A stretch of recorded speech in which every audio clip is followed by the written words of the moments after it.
When I was 15, my best mate and I had organised to go to another mate's house for the night, and we were going to get up to some mischief. So if you've seen a few of my past videos, you'll know that this mate's house was the go-to house if you wanted to have a good time.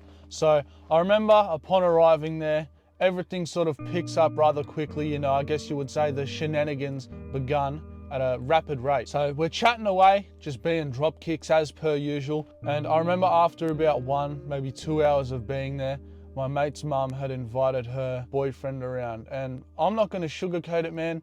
This dude was not a good dude, you know? He had heaps of issues with my mate's family before. He was not a good dude whatsoever. But as soon as he arrives to my mate's house, it's off. Both of my mates, so my best mate and the mate whose house it is, they start, you know, arguing back and forth with this bloke, and it almost seemed like they were going to get into a physical altercation if they kept going. So they're arguing back and forth, and I remember my best mate was actually like G'ing up to him like he was ready to go. But I end up sort of splitting it up. I managed to say something that sort of gets them to split apart, because it was going to be on in the backyard if I didn't say something. But he ends up going on his merry way with my mate's mum, not before getting into an altercation with the neighbour and, you know, arguing with her.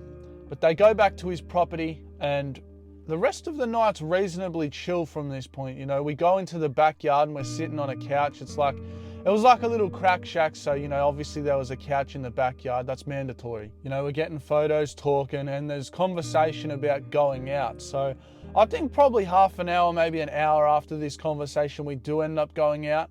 And of course, as soon as we do, it starts pouring down. Now, we get to like this big oval thing, and my mates are just like legging it. You know, they're racing each other because they want to see how fast they are after everything we've just been up to. But I'm just kicking back, you know, I'm just getting some videos, talking to the camera, showing them running, all that sort of thing. But anyhow, we end up taking an Uber back to my mate's house because it was literally bucketing. Like, there were parts of this oval that ended up flooding.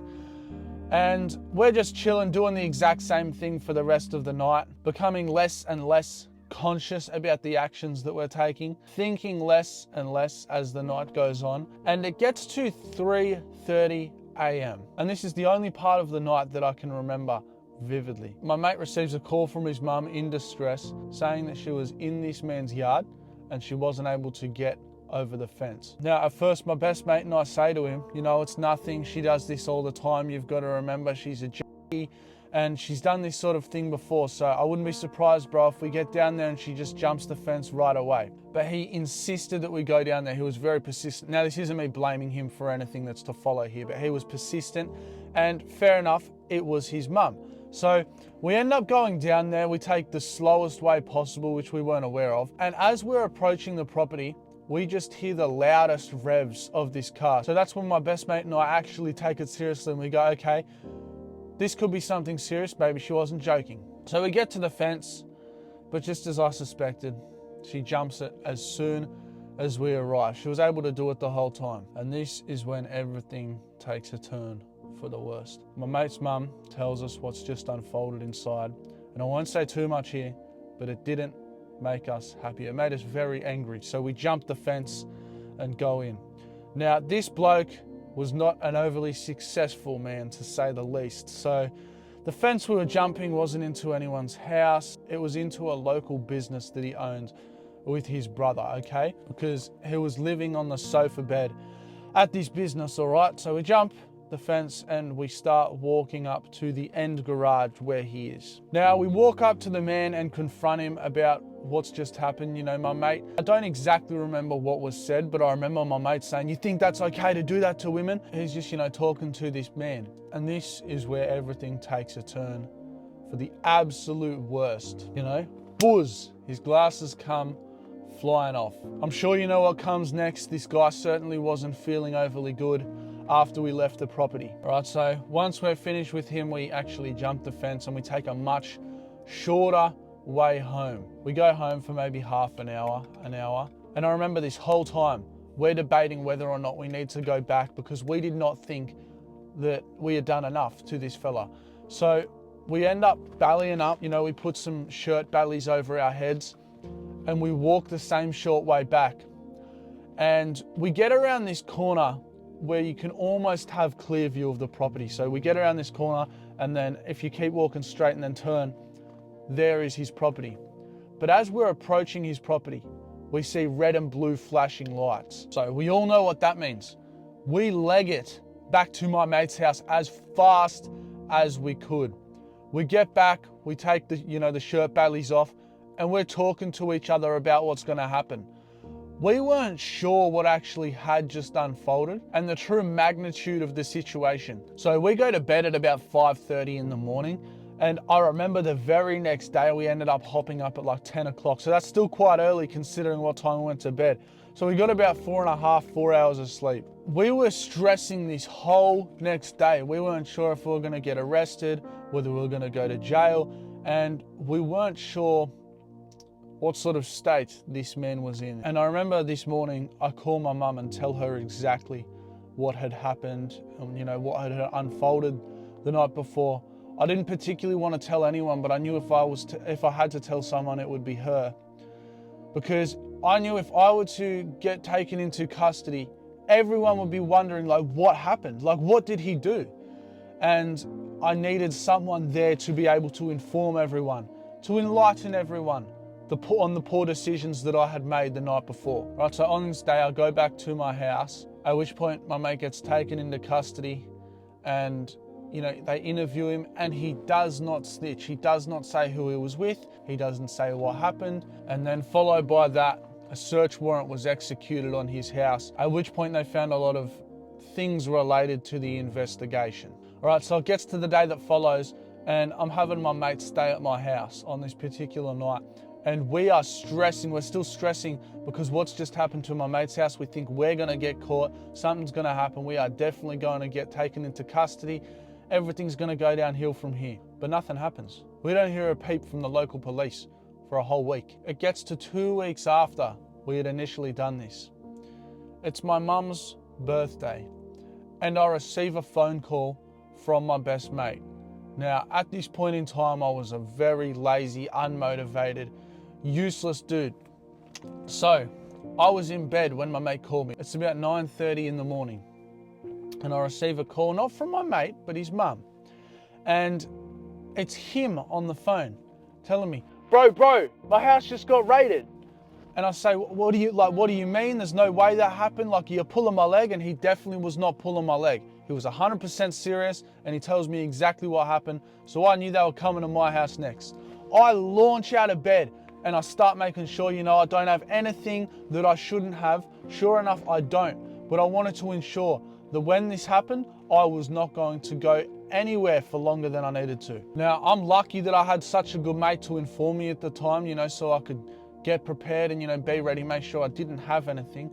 But he wasn't lucky enough to have anyone inform him. So he had a bunch of stuff that he had been selling at the time taken off him, and they found this big chingy at his house, if you know what I mean. All right, so what followed this was my best mate and I both got arrested, taken into custody. We got our prints taken. And I remember sitting in a cell, just reflecting on my actions, reflecting on what I could have done better for this whole day. I'm sitting there with the cell door open, my mum's outside the cell, and I've got no music, I've got no book. All I can think about is what I just did wrong, what I did to land myself in this situation, and what's to follow in the future. I could see the hurt and the disappointment in my parents' faces. I could see the disappointment in my dad's eyes. I could see the tears in my mum's eyes on her birthday whilst her house had been flipped upside down by police because of the poor decisions that I had made. And bro, the hardest part about this whole situation wasn't what was happening to me. It was what was happening to the people around me, how it affected their lives. People don't understand the true magnitude of the damage that can be done by getting yourself into a situation like this. It does not just affect your life. It does not just affect the lives of the people involved. It affects everyone around you. And after this, I was put out on bail with strict conditions. I wasn't allowed out before 6 a.m. and past 8 p.m. So I had a very strict schedule that I had to adhere to. And if ever I was out past those times and I got a bail check, it was straight to juvenile detention. And on top of this, I wasn't allowed to speak to my two mates who were my only mates. Now, that curfew thing doesn't sound bad on paper until you realize that you're gonna have police showing up at your door 3 or 4 times a week at 2, 3 a.m., 4 a.m. on a work night, making sure you're home, waking up your whole family who has to hop up super early in the morning, just interrupting their sleep multiple times a week. This is why I say it doesn't just affect you, it affects everyone else. Now, this was a serious learning curve for me, and it had to happen to get me to where I am today. I'm lucky that the man didn't end up in a much worse state than he did and everything panned out in the end. I chose to take this experience and use it as a lesson and keep pushing forward, use it as a reason why I can. And man, the likelihood of this situation having gone far, far that way is so exponentially large because, as I said, we planned to go back and do more. We didn't think we'd done enough. We had most definitely done enough. So had we not seen those red and blue flashing lights, had they not arrived on time, we would have gone back for round 2. And I don't wish to see what that ever would have looked like. Everything in my life changed like that after this whole experience. I haven't touched a substance since this time. I haven't had anything to drink for over a year now, and I won't do either of these habits ever again so long as I live. Now, my main goal after this whole experience has just been to get better and grow as a person every single day, because I never want to return to that state where I think doing that is good. I never want to return to the state where I think doing that is acceptable. But as I said, this absolutely had to happen to get me to where I am today.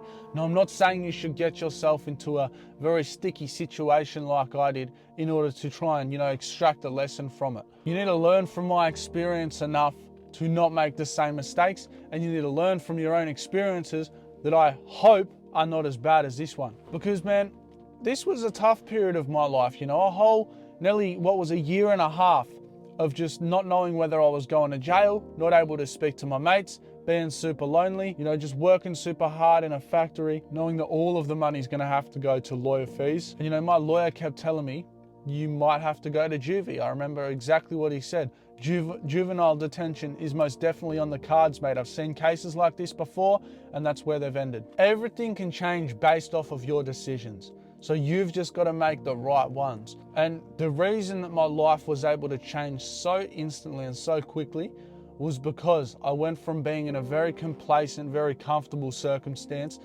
to now being in a position where I was very uncomfortable, very nuanced, and I knew it was that fight or flight response. It was either fight, win the battle, or you're done. Sometimes I actually feel people are better off being worse off, as in being worse off in life, being in a worse situation than they are being in this situation where they're comfortable, complacent. They're all right with the apartment that's got a bit of mold on the roof and it sort of smells, but it's in a good part of town and it's really close to their parents' house. Or, they've got the job with the boss who's not very nice and they don't like it. It's really unfulfilling. But, it pays good, and that means they can do the things they enjoy on the weekend. I truly believe everyone is better off being in a worse position than they currently are to get out of their comfort zone, because that is where growth happens. The smartest thing I ever heard said, there is no change in a comfort zone. And it wasn't until this whole thing unfolded that I realized that. I was forced to grow up and become an adult, which I'm sure you can see this maturity bled through this video. I'm 17. This whole thing happened when I was 15 years old. I know 15-year-olds who are still jacking it in bed.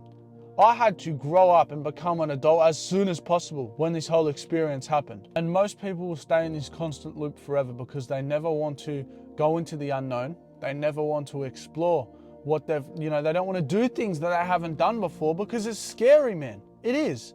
I wouldn't have willingly put myself in that situation if I'd known, all the heartache I had to go through.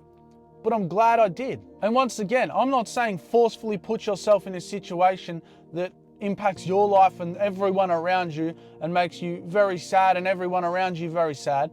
Put yourself outside of your comfort zone. Start a business even if you're scared of losing money. Talk to that girl even if you're afraid of talking to girls and you're super socially awkward and you're going to bodgy the conversation. How do you expect to get better when you're not doing the things required to get better? If you do what everyone else does, you're gonna get what everyone else gets. I'm afraid to say it. Now, after this court case, I have achieved a lot.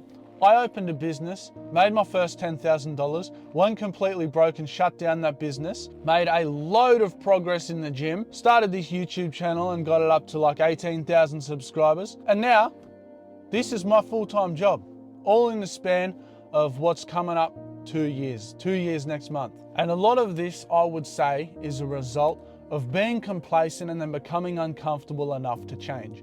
So in this 2 years, I haven't been working on YouTube the whole time. I haven't been working on any of this stuff the whole time. I got a job that paid $1,000 a fortnight, $500 a week, and I was comfortable.